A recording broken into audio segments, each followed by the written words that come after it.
Welcome back to the PMR pod. This is episode 48. My name's Andrew. I'm an addict and alcoholic. Very, very excited for our guests this week. We're on a streak of really, really cool, knowledgeable, I would say expert guests. We had Michael last week, who I learned so much from, Mitch, and really, really excited for this week. So let's get right into it. Get right into it. Episode 48. My name is Mitch. I'm an addict and alcoholic. Very excited for this one. We have Sophie Pollack on today.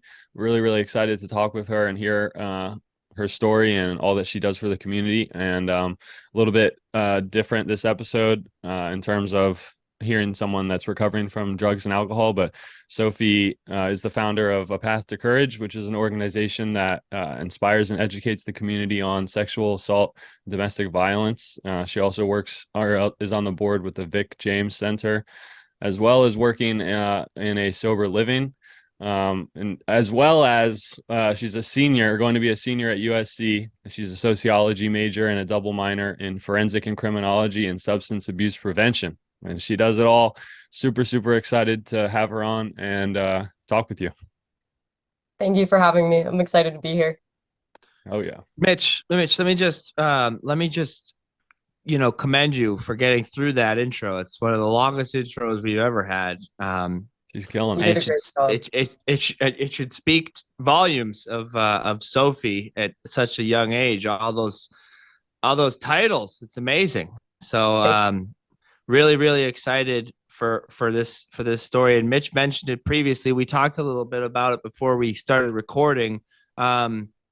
We have been very, very lucky to have a lot of amazing guests through the last months that we've been doing this. And the thing is that we've really, really focused, and as was the kind of the aim when we started, on drugs and alcohol. But I think, as Mitch mentioned to me on the phone a couple of weeks ago, we have an opportunity as well to be a platform for the other epidemics, the other major issues that kind of plague our country, our world, our youth, and that's why I'm so excited about hearing your story, Sophie, because this is a side of abuse and of life that I've never really I'm not an expert on, and I've never really gotten the chance to dive deep into. So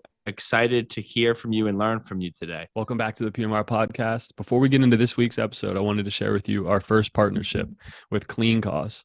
Clean Cause is a pretty awesome company. They sell yerba mate drinks. The founder is in recovery, and they put 50% of their net profits back into those struggling with addiction and alcoholism. Absolutely love their company, absolutely love their message, and very thankful for them to partner with us. If you're interested in getting some, you go to their website, cleancause.com. All right. When you're checking out, you're going to enter in Mitch20 into the discount code area, and that's going to get you 20% off on these fire drinks. Right now, I got that cherry lime. All right. Enjoy this week. Let's hear your story, how you got to get into all the things that you're into. Yeah. Okay. So I guess it goes back to obviously like my childhood. When I was 13, I was sexually assaulted. I lost my virginity to being roofied and raped, which was obviously something that I kept secret for like 3 or 4 years of my life. So going into high school, it was one of like the biggest secrets that I had. Obviously something that like led me to then date like a slew of bad guys and led me to make bad decisions and fall in with the wrong crowd. So I believe like when I was 15, I started dating a drug addict. He was a really heavy user, opiates. And obviously I witnessed like a lot of abuse in that relationship. There was domestic violence in that relationship as well. And then later in high school, I obviously told my mom, and then my mom told my therapist, because my therapist like had no idea about any of it. And I was working with them for like a few years already. And my therapist called LAPD because I was a minor, and LAPD showed up at my high school. And I went to a small all-girls high school with like maybe 300 people in all of high school. Um, so the rumor was going around that I was being arrested for cocaine possession, not being questioned about like my sexual assault or like anything. And that was obviously like all based on me dating a drug addict previously and like people in my school knowing that. And so that kind of like spiraled into me then, like trying different drugs, hanging out with different people, drinking a lot, going out, partying. And then around when I was like 18, I decided that I was going to try to, share my story now that it was already reported. I was like, why not? I can start a platform where I'm able to like share what has happened to me and hopefully prevent it from happening to other people or make other people feel less alone. Um, so I tried doing that at my all-girls school. It didn't necessarily work out. It was kind of a topic that wasn't heavily discussed. Even being like an all-girls school, you think they would discuss such a topic, but because obviously we were all minors and people didn't have stuff that was reported, they didn't really allow me to like share what had happened to me publicly. Um, and so when I was about 18 and right before COVID, I had an idea to have a sexual assault awareness event called A Path to Courage. It was just a one-time event, and I had like a whole room and everything booked for it for April 2020, but COVID happened in March of 2020. So I had to like pivot, and I did like kind of an online version of it. It obviously like wasn't the same, but it was one of the first times that I like shared my story to my followers, to whoever like was going to come to the event. And I think I had like 14 different people from 14 different states watching. It was pretty cool. And then obviously COVID continued into my like college career, so I couldn't really do much with my organization in that time. I was still also going to like heavy therapy. I was on like different medications that made me really sick, and I'd like, the whole slew of like SSRIs medications to try to like fix the trauma. And instead of that, like working, I just like couldn't keep food down for like 6 months. So leading up to like where I was going to go to college, I initially applied to every single college that was not in the state of California. I was planning on leaving. I was ready to get out of here. And then obviously the medications made me really sick, and then COVID. So I ended up staying close to home and I went to USC. Um, and when I started USC in person, there was it was honestly like couldn't have been, not to say like it was a good time for my organization to like be there and for me to be there, but there was a big sexual assault like case that was going on in one of the fraternities, and it like shut down all, obviously in college like everyone cares about going to parties, but shut down all the parties for Halloween weekend, so everyone was pissed. There was maybe a week long worth where class was just canceled because everyone was protesting on the row. And at the time, I was dating a guy who was in Pike, and he was very supportive when I was starting my organization and like kind of helped me start it. And so his fraternity brothers like knew of it. I was sitting in front of the protest for like 5 days from sunrise till sunset, like just kind of watching everyone walk up to the house where all of the sexual assaults happened, because they had like a memorial where everyone was able to write like letters, either based on like what happened to them or like experiences with their friends. And so I was just like watching all that go down. I was seeing people get egged just for like trying to write something on the house or like on a piece of paper and then put it on the house. And there was a whole kind of anti-Greek life, abolish Greek life movement happening. And so I kind of stepped in there, and I was like, obviously USC is not going to like take down Greek life. So I was trying to change it from the inside out. And then that kind of led to me presenting in all 15 houses, sharing my story. I kind of give them intervention strategies, obviously like tell them about how I've had to, like Narcan my ex-boyfriends, and like how drug abuse and like isn't cool because like in college and especially at USC, like it's very glorified. And obviously like there are kids who haven't drank ever and are now going in a situation where they're putting other people at risk based on like their blacked out drunk behavior. And then those situations spiral obviously into like he said, she said situations. And it leads to obviously like something worse. So I kind of brought my organization to USC.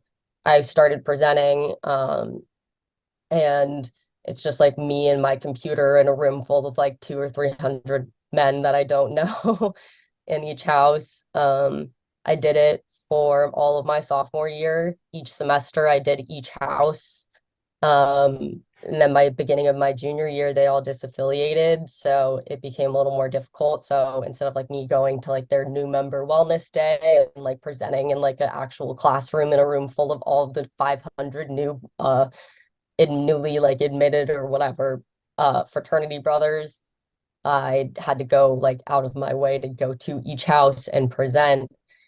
And then I got hit with a lot of backlash. Still to this day, I get called rape girl when I walk around campus. Like even some of my current boyfriends, fraternity brothers, like call me that behind my back. So I have to address that in the fall. But um, kind of like putting myself on the line and my whole entire life story on the line. I still do it to this day, but I took a step back because it was really damaging to my mental health. Um, and instead of that, I also like started addressing more of like the drug abuse issues that were going on in fraternities. There was 2 overdoses at Rush last fall, or I think last spring, at a fraternity house that I'm like pretty close with. So I obviously like had to go in there. Um, and kind of in the midst of all of this, me and the dude that I was dating at the time who helped me found my organization, we broke up. So that was a whole other level, which then also I got jumped right into another relationship, like following my old patterns with someone who had drug abuse issues. And so my whole kind fall of my junior year and halfway into my spring of junior year. So this past year, I was dating a heavy Percocet and Xanax addict, while also going to every fraternity and presenting and telling my story, making sure he was alive, still having like 4 or 5 jobs while I'm still a full-time student. Um, and I did not take care of myself at all. I was more focused on like, if he died, would it be my fault? I would have been the last one he saw. I would have been the last one that talked to him. And so I had to juggle like being a full-time student, having jobs, and dating a active drug addict while also presenting and telling my life story and trying to be like helpful to other people.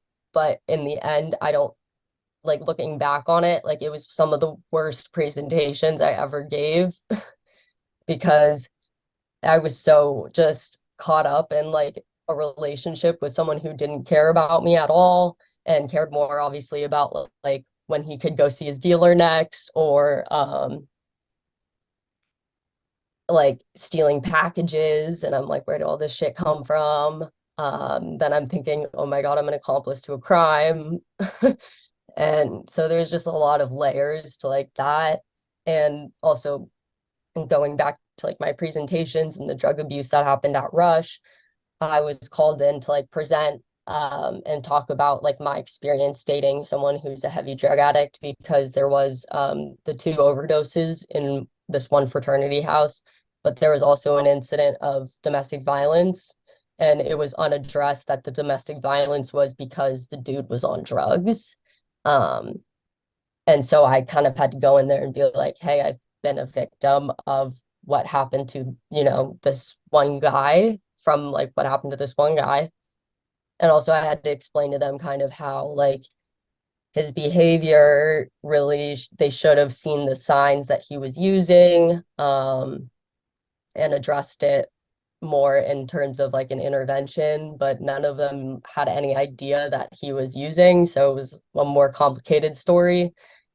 And I went in there and I was still dating the drug addict at the time. And I like sat down with everyone in a room and I was like frantic also because he was in active relapse at the time. So I was like fearing for my life leaving him in an apartment alone. And also at the same time, I had to present about someone who is actually one of my close friends, the girl, the victim in the incident. But I also had to present about how her now ex-boyfriend was like using Percocet and like Xanax and then beat her up. And I just remember like I sat down and I was like, so let me tell you the chronicles of Perky Man. And I told them about my ex-boyfriend, and told him about everything that I was going through. And in that moment, I like after presenting, I like got up and literally got out of that relationship like that night. And that also kind of obviously led to a big like breath of fresh air for me.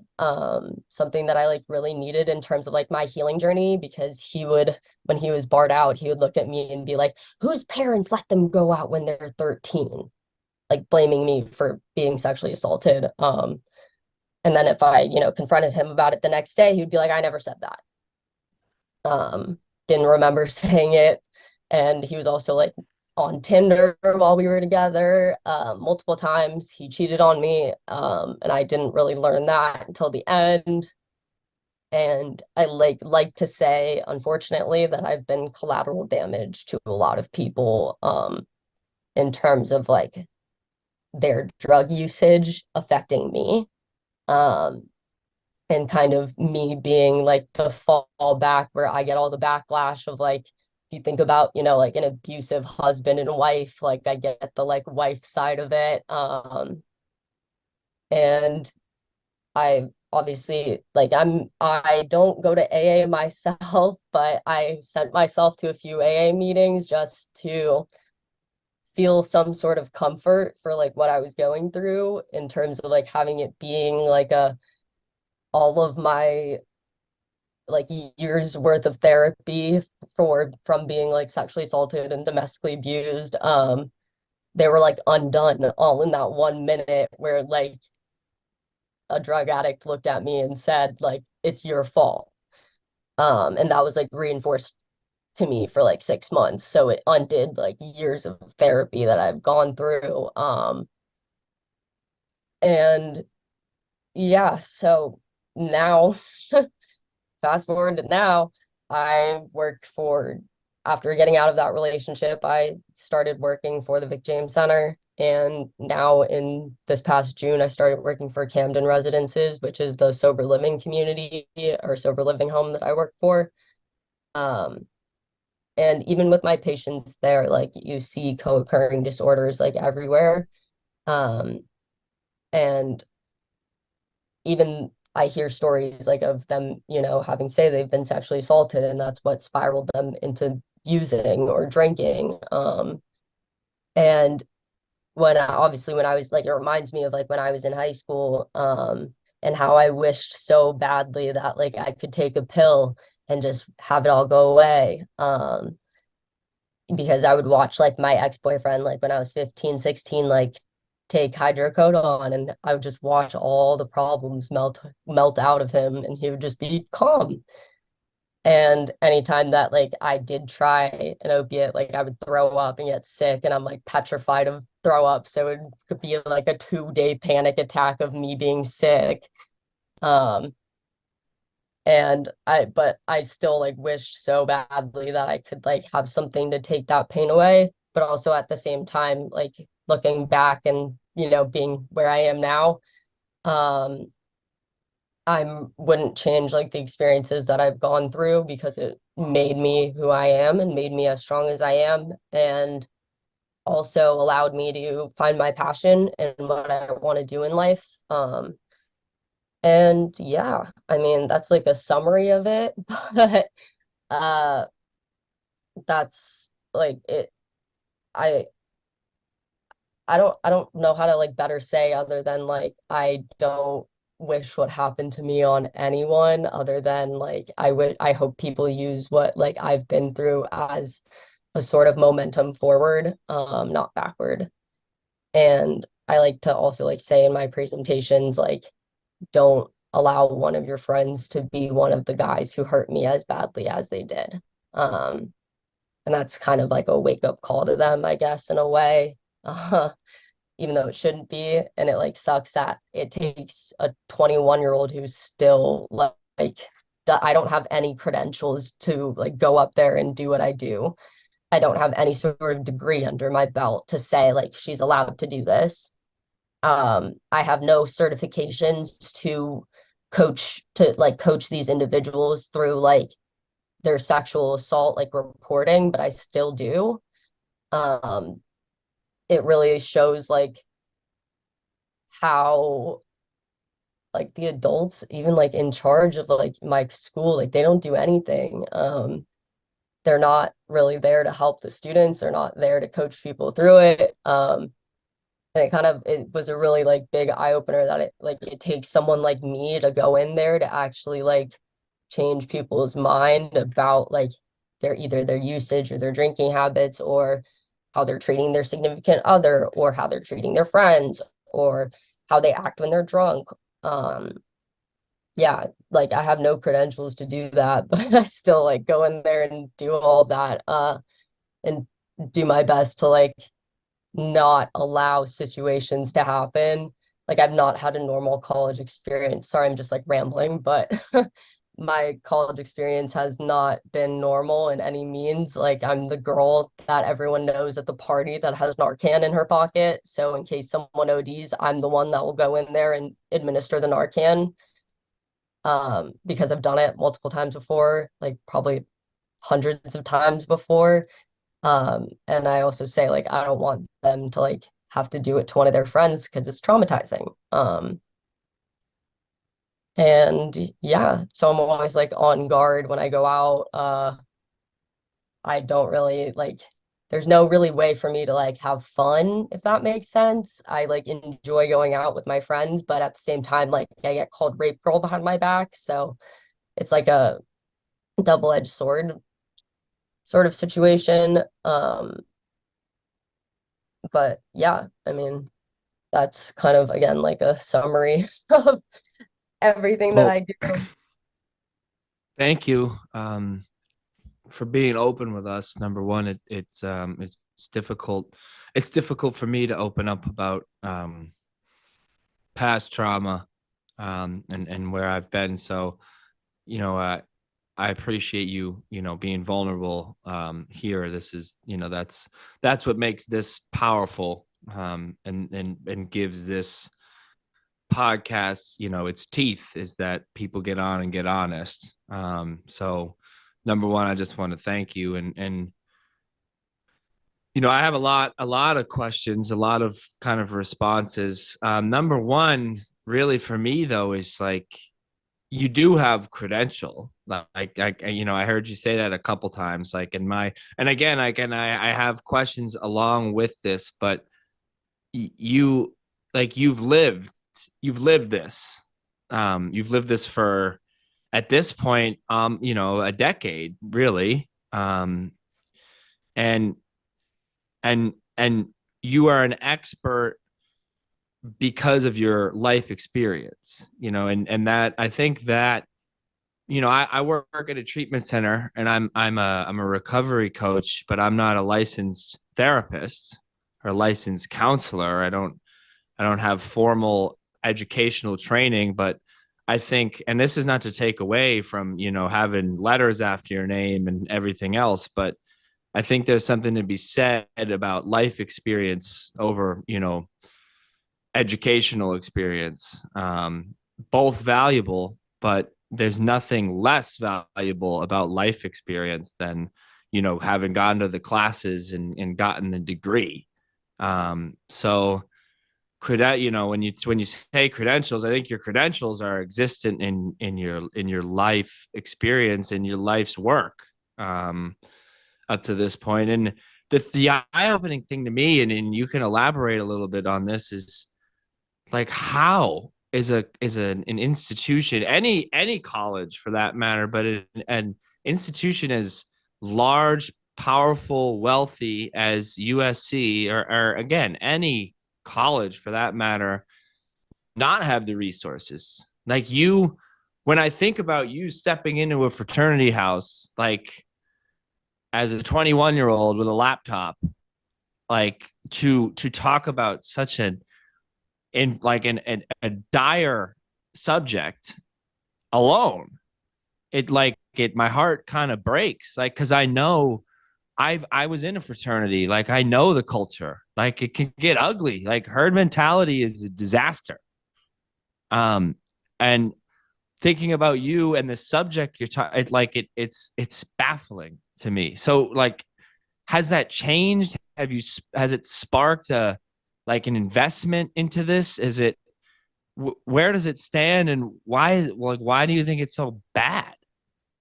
I honestly, I think the reason why I kept doing it is because of the conversations with like individuals that I would have like after my presentations.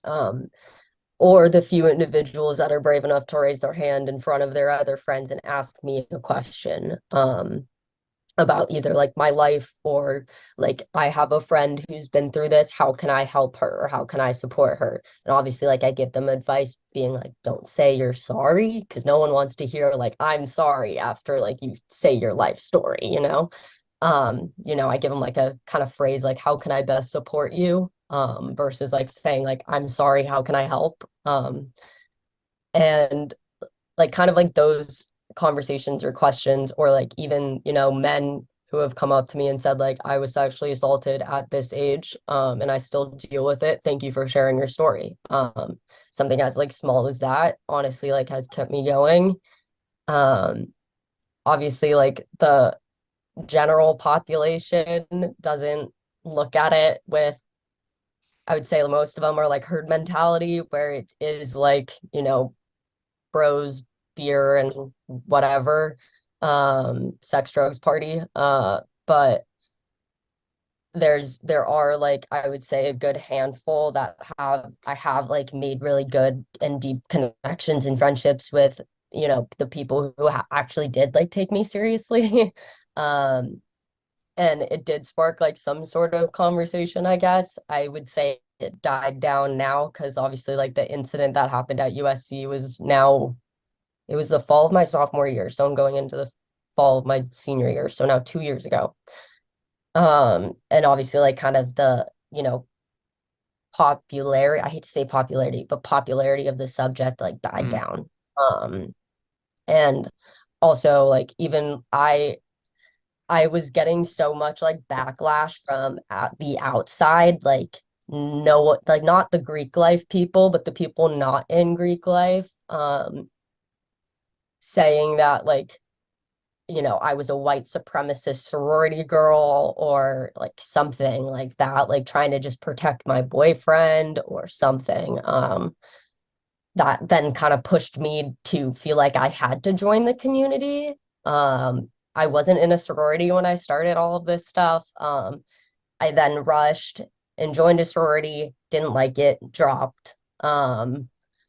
But like the fact that I felt so much like pressure from the people that weren't a part of the community, that like they grouped me in with them, even though I wasn't necessarily like I wasn't paying dues, I wasn't a part of it, I didn't rush, I just was presenting, that was it. I kind of got like lumped in with the whole like Greek life sucks thing. Mm-hmm. So that I felt like I had to join it. And even like the like back to the whole like popularity of the subject, when it was happening, or like when stuff was still kind of like raw for everyone to talk about, this one sorority approached my organization, so me, and asked if I could help with one of their philanthropy events, and I said sure.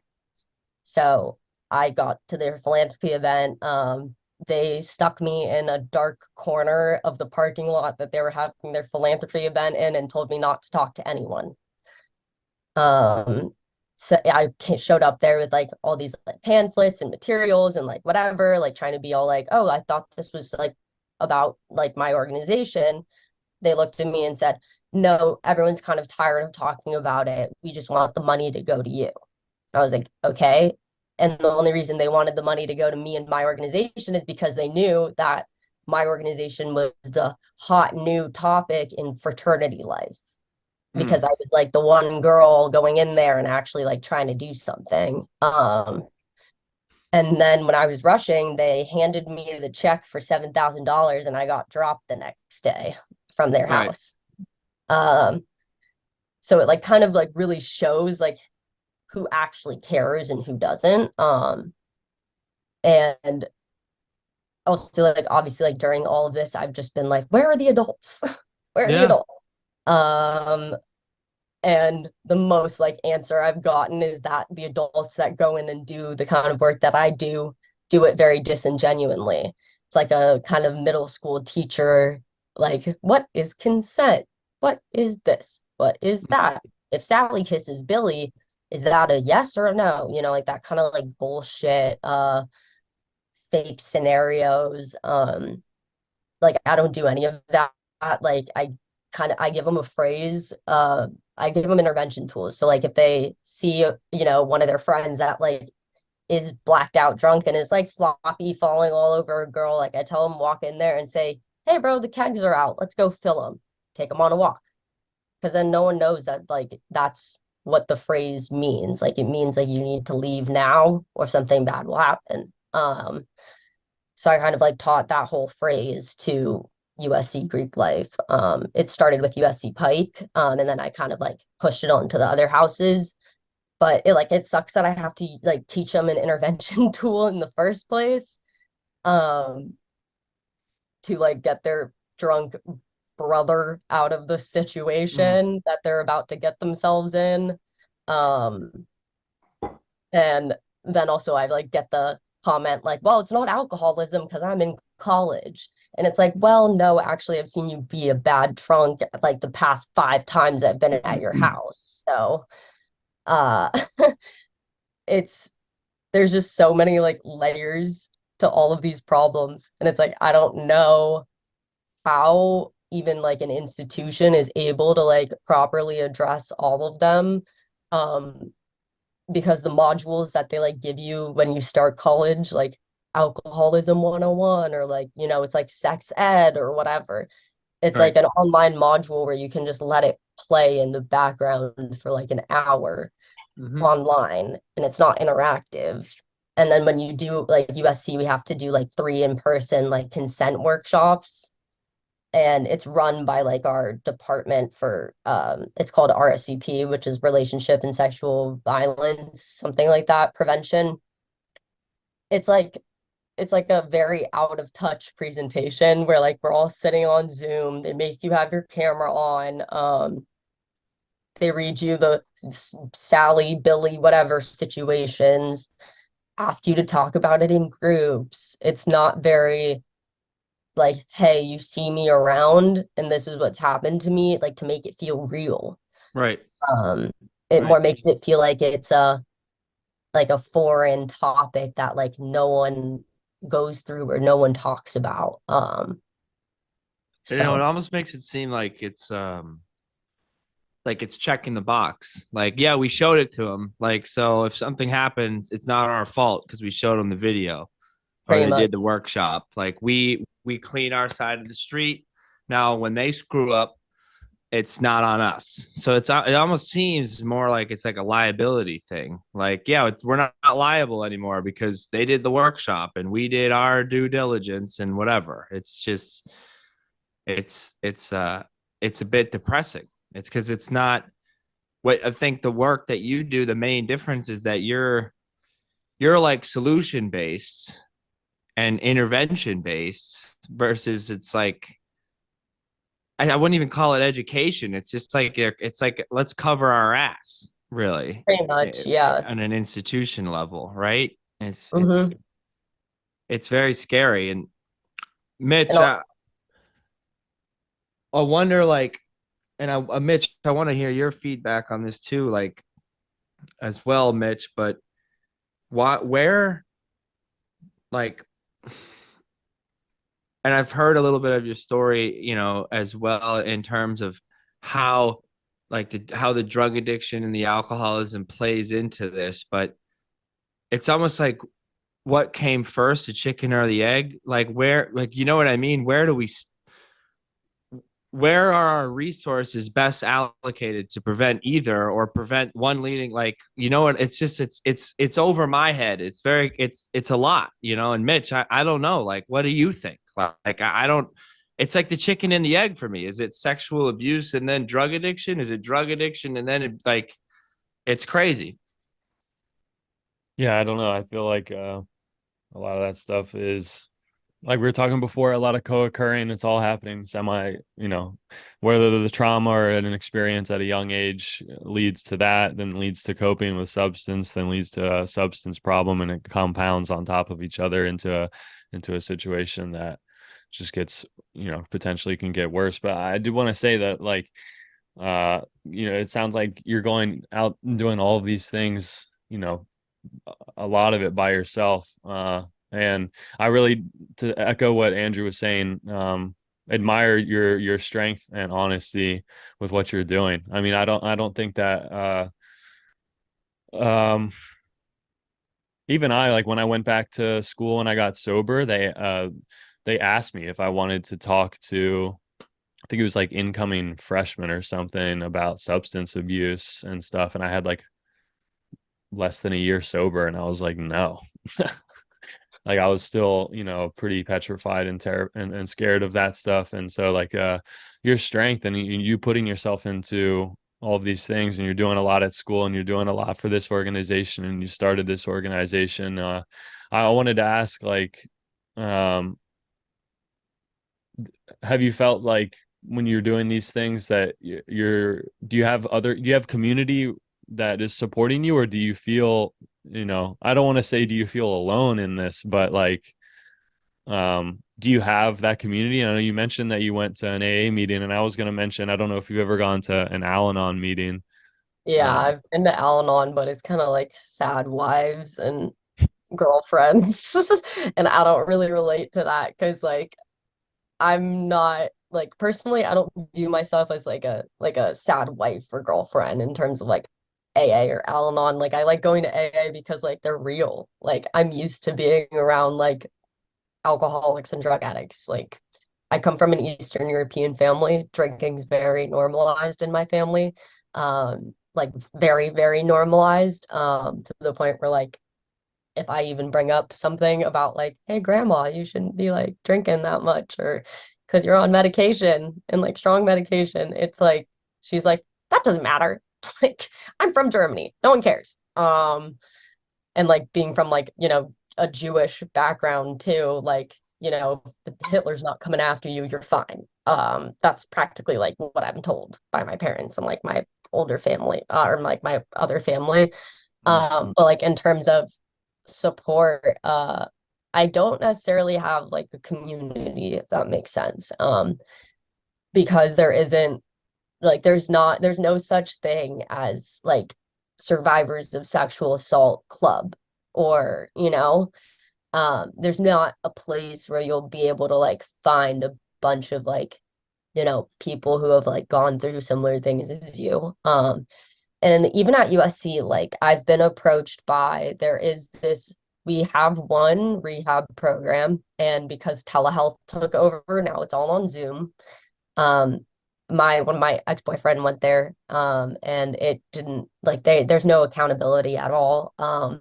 But even in terms of like a recovery community on campus, there's an off-campus house.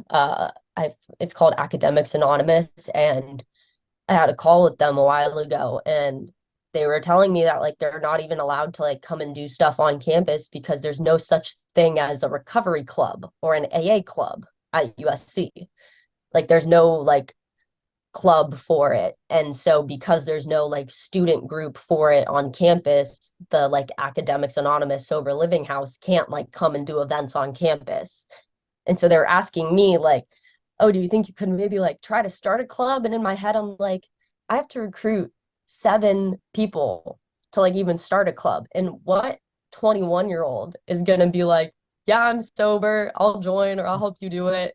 Like, no, that really doesn't happen that often. So I mean, I feel alone? Yeah, I do all the time. But in terms of like having my family and my friends, I like have really, really good relationship with my parents now. I'm really close with my sister also. And I have a group of close friends who have also like been through similar things. And I've met, other women along the way where I have like kind of been their liaison when they're actually like reporting a case, and our meeting with RSVP, which is like the Sexual Violence Prevention Center. They have like essentially if you report a sexual assault at USC, you have to go on trial. Like they make you go on trial with the school. So they'll bring like you and your, support from the school. So one like RSVP kind of liaison. And then they'll bring, the perpetrator, so usually a man, and whoever he has to represent him. And they put you practically on a Zoom trial and say, here's what the evidence is, here's what happened. But like I've found a good community in like the people who have like approached me for my organization being what it is, of like me being able to support other people who've gone through like what I've been through. I've made really good friendships. Be like obviously like hate to say like trauma bonds, but kind of like that trauma bond relationship with a lot of other girls on campus. Um, but like, do I see them all in one place or do I have like a friend group? No, like I've never had a friend group at all in like college or high school. I've always kind of been like someone who's like gone through this on my own. Hence why I don't really have like members in my organization. Like it's just me and one of my best friends from who actually we went to high school and middle school together. And she was like, I bring her on my presentations to like the houses that I don't know anyone in and I'm a little scared of to go into. And when I tell the story of like what happened when LAPD showed up at school, I like actually have her there to like be like, and what did they say about me when I was getting questioned?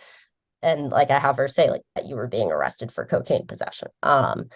So like being able to also like have her there when I do present like allows it sucks that I have to have like someone else to back up my own life story. But it helps a lot in terms of also like having someone physically there for me if I do like break down in the middle of a presentation or like do need the assistance or support. It's nice, but I guess like in terms of having like a sort of like AA community where I can like, if I like had a problem with like substances, if I could walk in and be like, hi, I'm Sophie, I'm an alcoholic, and then boom, I find a community. Like I can't do that with like sexual assault, if that makes sense. Like I can't walk in and be like, hi, I'm Sophie, I'm a survivor, boom, community. It's a lot more like scarce than that. And especially in terms of like being more of like a situational user for sexual assault, you kind of find that community within AA a little bit, but not necessarily, because then they ask me like, how many days are you sober? And I'm like, I don't have a problem with substances. Like I'm just here. Like I'm here to listen. Um, so yeah, I guess like to answer your question, yes and no in terms of like support and community. Yeah. I well, when you say that, it's kind of it's like eye-opening to me because my first experience with like being educated in a way on sexual assault was the Yeardley Love situation that happened on the East Coast, and like they started the One Love Foundation, and it was like really, as they all are, but I mean it was like I went to an all boys high school, and we would do like the presentations, and it was a video and there's a speaker. And I remember that being like very visceral and very real. But I feel like why is it that we have to have such like this, over the top, insane incident or crazy story to like snap someone out of like, I've always thought about that when it comes to like this and substance abuse and addiction and stuff. Like we can talk about it all we want and stuff, but like I feel like it sometimes it feels like the only way that you can get any like real change or reaction is for something insane to happen or something like so wild, whether it's like a celebrity or something overdosing, or it's or if that's the only way we could like bring it into the limelight. And then other than that, it's like, oh, I've never experienced it, so I'm gonna push that, get that away from me. I mean, that's really what it feels like. So, well, I wanted Yeah. to, yeah. How do you feel about that? I mean, yeah, I mean, like, yeah, like that's exactly what happened at USC. Like, it took a fraternity president assaulting 7 girls for the whole protest to happen. Mm. Like, that's ridiculous. Like, it took an incident for people to care. And to actually like acknowledge that, oh, this was happening this whole time. Um, but yeah, like to echo what you're saying, like it's exactly that. Like it takes like a big blow up situation for people to like kind of snap into reality and actually like give a shit that, oh, it didn't happen to you, but you should still like understand that it happens. Like, and it's not that rare as people like to think it is. Mm. Yeah. I feel like people need like and this is a cultural issue. Like it needs to be glamorous. Like it needs to be shiny and not like in a good way. Like it needs to be over, like you said, Mitch, that's the over the top for people to respond to anything these days. Like, I mean, think about the news, like anything that we actually pay attention to. And at least for me, like in order to grab my attention, it's got to be pretty out there. And that's an, it's something to think about. Like in college, thinking about my own self, like it would like just to be 100% honest, like it would be hard for me to get down beyond like the crappy herd mentality in my fraternity and beyond my own like preconceived notions of college life and like get back down to earth, like where you're coming from, like a very real perspective. And being at college, whatever, just like, and again, I was in substance abuse as well. So I was just, there was nothing real about my life at that time. It was all like, if it was fake. It's so for me, like sobering in that it's a little scary for me to hear. And like, I can picture those rooms you're in. And I know what's going like through some of those boys' heads. And it's scary. Because I've been, in that community, and it could either, it's so weird because it can either like that much energy can be a force for good, or it could be a force for like terrible evil. And it really just go like it really goes either, like it goes one way or the other usually. Those organizations tend to either really do some powerful things for each other and for a community, or they tear it down. um and all it takes really is like one little conversation one way or the other to start either one from happening, you know what I mean? That's why I think, like, when you were initially telling your story, I'm like, I wonder why she's spending so much time in fraternities. But especially on a campus like USC, and in really any campus where Greek life is around and prevalent, like those associations generally set the temperature for the entire place. And so I think now I'm kind of talking and hearing myself talk. I'm like, that's why I think, like, because that sets the tone for the whole university. You know what I mean? Yeah, Yeah, and especially because like even though like USC like they say they're only like 20% of the students are a part of Greek life. But 9 times out of 10, if you go to a big lecture hall class, you're gonna see about 45% of the room with a fraternity or sorority backpack. Um, so it's like I don't know if the other kids are just like hiding or something Mm. that like aren't in Greek life and I just don't see them or meet them. But like 9 times out of 10, when I do meet someone like new at USC, they are a part of Greek life or like have like been a part of it at some point. And I just think it's obviously like like comes from like the movies and like the glorification of like college and like, obviously sex, drugs, party. And how, even like kids that come from like the middle of nowhere and then come to USC and it's like you're in LA. There's so much access to new stuff. There's access to practically anything. Like if you come from the middle of Oklahoma versus like LA, like there's a big difference on like access of stuff you can get and drugs you can get and things you can do and places you can go.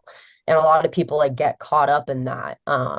And then Mm. obviously get caught up in the whole idea of like, college is like Blue Mountain State. Like it's not, but like it set like those kinds of movies or like Yeah. Neighbors, like it sets the Yeah. Yeah. tone for how like people think that they should act in a so-called organization Right. versus like, and then the ones that like actually do good or like do good for the community or like actually like have a good morals and values, like they're called the weird frats because there's Hmm. actually like nice genuine people in them. um it's just like all backwards. So Yeah. yeah. Yeah, I it's feel like, scary. yeah. I think that I have no doubt that you've helped a ton of people. Yeah, I mean, you've probably implanted, your just by speaking your story and even just meeting people, I would imagine that you've helped a ton of people and you will help a ton of people. And I know for a fact that you've helped Andrew and I just through coming on today and talking with you. Yeah. And I want to ask you, like, where do you want to go in the next Mm. like couple of years? Like, what is you're going to be finishing your senior year here, and then you'll be joining us in the big bad world. So I where do you want to I go? think What do I you want to told do? you, but I'm hoping to go to Betty Ford for grad school. Yeah. Yeah, and do their online master's program for co-occurring disorders and addiction counseling. Online because I can't see myself going to Minnesota. It's cold. Yeah, yeah. It Hey, takes I don't want any Minnesota blasphemy here. That's where my whole family's from. Minnesota, Hey, dude. Beautiful I'm place. not coming from sunny California. I'm not used to the cold, so that's why I was like, hey, I'll do the online program and live at home and save money. But yeah, like hopefully do that and continue to like work in the addiction world and hopefully I know I have to like then get like a crazy hour internship so I can get clinical Oh yeah. hours. Oh So yeah. oh yeah, so wherever that will be, hopefully somewhere in LA because that's where I'm probably gonna stay because my whole family's born and raised here. Um, so yeah, I mean, and then getting certified as a drug and alcohol counselor and continuing that work because I learned through college that working in like the field of sexual assault or like domestic violence, whether that be like prevention, intervention, where I'm at in my life, it's just a little too much Hmm. um, Hmm. in terms of like my healing journey. So and also like working in addiction, you work with both to Right. begin with. Right. Because usually like it's one or the other, the chicken and egg situation. Um, so that's why I was like, maybe I'll just stick with like trying to actually like work with the addiction community. And with my two jobs that I have, like I see the polar opposite ends of the spectrum. Like we work with PATH, which is at Vic James Center, we work with PATH and SPY, which is people assisting the homeless and Hmm. safe place for youth. So like I see like homeless addiction and unhoused people and that. And then I Hmm. work at a private rehab where like people are paying to be there and go to treatment. So I get paid to see two totally different ends of the spectrum, Right. which is super cool. And very like a holistic viewpoint about like substance abuse and co-occurring disorders as well. And so that's why I was like, oh, I'll about to continue like with the, learning how to like be an addiction therapist, kind of like that path versus like going the like sexual assault prevention path, which I initially thought I was gonna do. But yeah, so that's in the hopes and the works for the next few years. Hell yeah. So Hopefully I see you at Hazleton because I'm Yeah, just looking at an hopefully. angle over there. They are definitely like the treatment center. Yeah, yeah. So yeah, hopefully I'm like hoping they have some sort of opening that they need clinical hours for in the West LA clinic. So Yeah. then while I'm like at school there or like online school, I can like get my I've, clinical hours there. I've been But stalking that one for like 2 years. I was yeah, like I trying know. to I've be been like, I'm looking. gonna work there. Yeah, same. I've been like looking to see on LinkedIn if they have any openings and I have yet to find anything. So, as we close, just for our viewers, if they want to support, get involved, um, where do they go? What do they do? Instagram or my website, but I use Instagram more for my like organizations. My main Instagram, Sophie H. Pollack, has like a Path to Courage and the Vic James Center linked in my bio. So both of those like handles are there as well. Yeah, and I'm pretty like active on it. I don't use a Path to Courage that often, but I use it more for like DMs and stuff versus like posting. Mhm. So yeah. And if anyone like again, if anyone needs support, like virtual world, meta world, you can always send a Path Courage DM and I'll answer. So yeah. That's Awesome. awesome. We'll definitely make sure we post and link to it when we post. But yeah, I think that's a great way. And we've been lucky enough too. And this was again, I credit Mitch with all this is we've been lucky enough to have some really cool interactions with people just through social media. So definitely kudos to you there. And I think it's like whatever you could say. People make jokes about it. It's corny. It's Instagram. Like whatever. Like if we're helping people, who cares? Like who cares how? You know what I mean? Exactly. Yeah. So I Exactly. think that's beautiful. Yeah. Thank you. And I was gonna say, like for all of us in the business of helping others, no matter how it looks, I think, you know, just having coming on here, you're part of our community. You know what I mean? And it's not something that we need to do by ourselves, because I think that there's a lot of burnout and there's a lot of like, I want to help as much as I can. And I've even, been experiencing this in my 8 months at the treatment center I work at, like going above and beyond, sometimes the neglect of my own mental health or recovery. So I know, I mean, I don't, this is weird me saying like you're younger, but like, like you are doing so much right now, at the age and stage that you're at. And I'm like extremely impressed. And my only warning would be, to be wary of, putting so much of you out and not, the classic, like if you fill another cup, your cup's going to be empty. That's all I'm saying. But Yeah. I super, super happy, grateful to listen to you, talk with you, hear your story. Can't wait to like post this one up and see where we all go in the next couple months and everything. Yeah.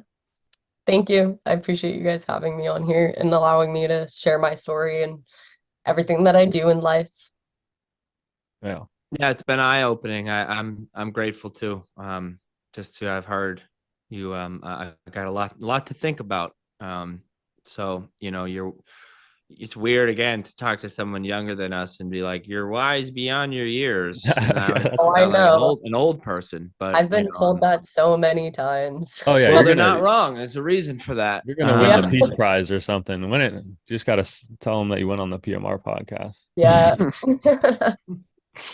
But anyway, just really, really, really happy to have you on and to expand our conversations here. To cover an equally important topic. Definitely. So thanks again, and I'll keep coming back. We'll keep coming back. Everybody listening, appreciate it. Episode 48 with the Sophie Pollack. The Have a good one.